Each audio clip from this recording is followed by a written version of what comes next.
ഒരു ഇൻസ്പിറേഷൻ ആണോ ഈ കുടകിലേക്ക് നിഷ എത്തിച്ചെന്നുള്ളൊരു ഡൗട്ട് ഉണ്ട്. ഇതുപോലുള്ള ഇൻസ്പിറേഷൻസ്, അതായത് ഇപ്പൊ കുറച്ച് മുമ്പ് സാറ് പറഞ്ഞതുപോലെ നമ്മൾ പോകുന്നതിന് മുമ്പ് ഒരു ഇദ്ദേഹത്തിന് കണ്ടീഷൻ. രമേശ് എപ്പോഴെങ്കിലും ഇങ്ങനെ സാഹസിക യാത്ര ഞാൻ പോയിട്ടില്ല. ഇല്ല, അതുകൊണ്ടല്ല, നമ്മളെ കൊണ്ട് അറിവില്ലാത്തൊരു കാര്യം ചെയ്തിട്ട് കാര്യമില്ലല്ലോ. ഒരുപാട് പേര് ഇപ്പൊ യഥാർത്ഥത്തിൽ ഇവിടെ സർക്കാർ കേൾക്കുമ്പോൾ അങ്ങനെ സൂചിക്കത്തില്ല അല്ലേ? സൂചിക്കുമ്പോഴല്ല ഇത് കാരണം വെച്ചാൽ ഇപ്പൊ നിഷ തന്നെ അവിടെ പോയി 4 ദിവസം അവിടെ തങ്ങിയെന്നാണ് പറയുന്നത്. പൂർണ്ണ ആരോഗ്യതയാണ്, മിന്നാമിനിങ്ങനെ കാണാൻ പോയതാണെന്ന് ലാസ്റ്റ് കണ്ട സ്റ്റേറ്റ്മെന്റ് പറയുന്നത്. അവിടുന്ന് അരുവിന്ന് പേര് അത് ആലോചിച്ചോണം. ഒരു പൂച്ചയ്ക്കും പട്ടിക്കും ഉള്ള വിവേകം പോലും ഇതിനൊന്നും ഇല്ലെന്നുള്ളതാണ് മനസ്സിലാക്കേണ്ടത്. കാരണം നമുക്കറിയാലോ, ഒരു പൂച്ചയും പട്ടിയും എന്റെ വീട്ടിൽ നിന്ന് ഇറങ്ങി പോയി കഴിഞ്ഞാൽ കൃത്യമായിട്ട് അത് തിരിച്ചെത്തും. ഈ കാടും മേടും താണ്ടാൻ പോകുന്നവർക്ക് അതിനെക്കുറിച്ച് യാതൊരുവിധ ബോധ്യമില്ലാതെ പോകുന്നു. ഇവിടെ നേരത്തെ സാറ് പറഞ്ഞു അദ്ദേഹത്തിന് അവിടെ സൈബീരിയയിൽ എന്തോ ഒരു സംഭവം കണ്ട് ഇഷ്ടപ്പെട്ടു. കുറച്ച് ആൾക്കാരെ കൊണ്ട് ഇവിടുന്ന് അത് കാണാൻ വേണ്ടി കുറച്ച് പേരെ കൂടെ ഇവിടുന്ന് കൂട്ടിക്കൊണ്ട് പോകാൻ തീരുമാനിച്ചു.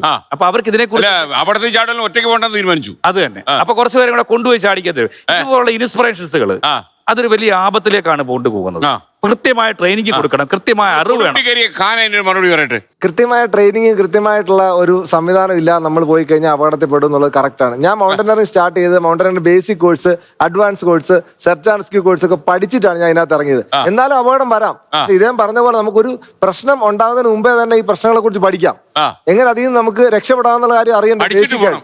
എല്ലാം പഠിച്ചിട്ട് തന്നെ പോകണം. പഠിക്കാതെ പോയി കഴിഞ്ഞാൽ നിഷ പോയതുപോലെയുള്ള നിഷ മാത്രമാണോ? ഇവിടെ തന്നെ ബൈക്ക് റേസിംഗിന്റെ കാര്യത്തിൽ നമുക്കറിയാം. ഇപ്പം മാഡം ആകാശവാണി പോയിട്ട് 80 മുതൽ 100 വരെ പോകുന്നു പറഞ്ഞു. ഒരു സോളോ ആകാശവാണി പോയിട്ടല്ല, അനൗൺസ്മെന്റ് ആണ്. അല്ല, അത് തന്നെ അദ്ദേഹം യാത്ര പോകുന്നു, ഈ 2 വീലറുമായിട്ടാണ് യാത്ര പോകുന്നത്. പക്ഷെ ഇത് കണ്ടിട്ട് വേറെ ചില ഇപ്പൊ നമ്മുടെ നാട്ടിലെന്ന് പറഞ്ഞു കഴിഞ്ഞാൽ ആകെ 620 കിലോമീറ്റർ ഈ ദൂരപരിധിയുള്ളിടത്ത് റോഡുകളുടെ അവസ്ഥ അറിയാം. 2 കോടി വാഹനങ്ങളുടെ രജിസ്ട്രേഷൻ പൂർത്തിയാക്കിയിട്ടുണ്ട്.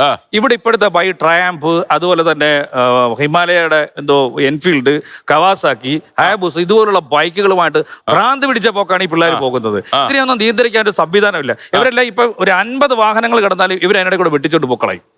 ഒരു മര്യാദ കാണിക്കത്തില്ല.